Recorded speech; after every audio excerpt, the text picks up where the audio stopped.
Title, final update. My sister disappeared 6 years ago. We just found her, and now I wish we hadn't. Part 3. It ends here. One way or another, I've been on the run for 11 days. In that time, I've slept in 4 motels, 2 strangers' basements, and 1 abandoned trailer with no power. I've eaten gas station sandwiches, lived off vending machine snacks, and learned how to change a license plate in under 2 minutes. But last night, it all came to a head. Let me walk you through it, because honestly, I'm not sure what's real anymore. But I do know this. My sister isn't who I thought she was. Neither is my mother. Neither am I. After the last call from Marissa, I started putting things together. She said I wasn't supposed to be part of this. But that begged a question I hadn't dared ask. Why me? Why not me before? I dug into everything. Old documents, family photos, letters, even birth certificates.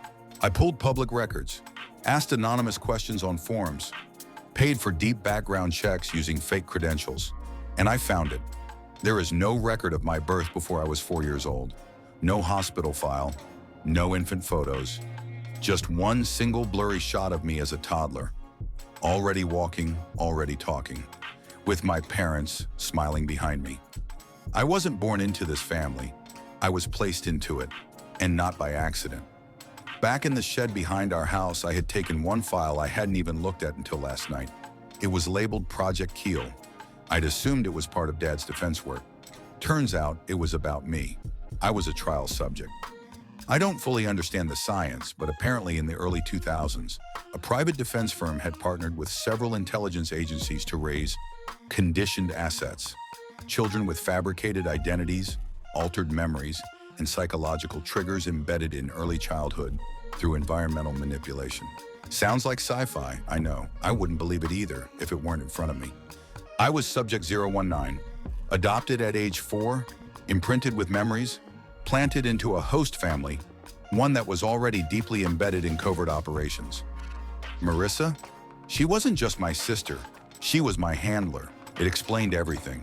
Her disappearing when she did, her showing up when she did, her warnings, her control of the narrative. She was never running from them. She was them. I was the one who slipped through the cracks, the asset that went off script.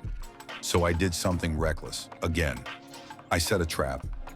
I leaked the Project Keel file anonymously to 3 journalists, 2 federal inboxes, and a private whistleblower server, all with time-delayed release set to 12 hours. Then I sent one final message to the encrypted address Marissa had used. I know, come find me. She did. Tonight, 2 a.m., I heard a knock at the back door of the abandoned church I'd been squatting in. She stepped in alone, wearing the same hoodie I'd last seen her in as a teenager. You always were too curious, she said. I pulled the hard drive from my bag. Was it real at all?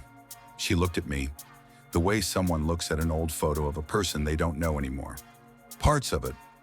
Then she said something I will never forget. You were never supposed to wake up. Before I could react, the windows lit up, flashing blue and white. I don't know if she brought them or if they were coming for both of us, but I ran. Again. I don't know what happened to Marissa after that. I haven't seen her since, but the files are out now. I'm posting this from a secure connection in a public library under a fake name. The story is spreading, slowly, quietly. Most people will think it's a hoax, a conspiracy nut, another internet creepypasta. But some of you will know, some of you are in it. And if you're one of them, if your memories feel off, if your childhood starts at 4, not before, if your parents feel like strangers in family photos, you might be part of it too. You might be one of us. Stay awake, stay moving, stay free.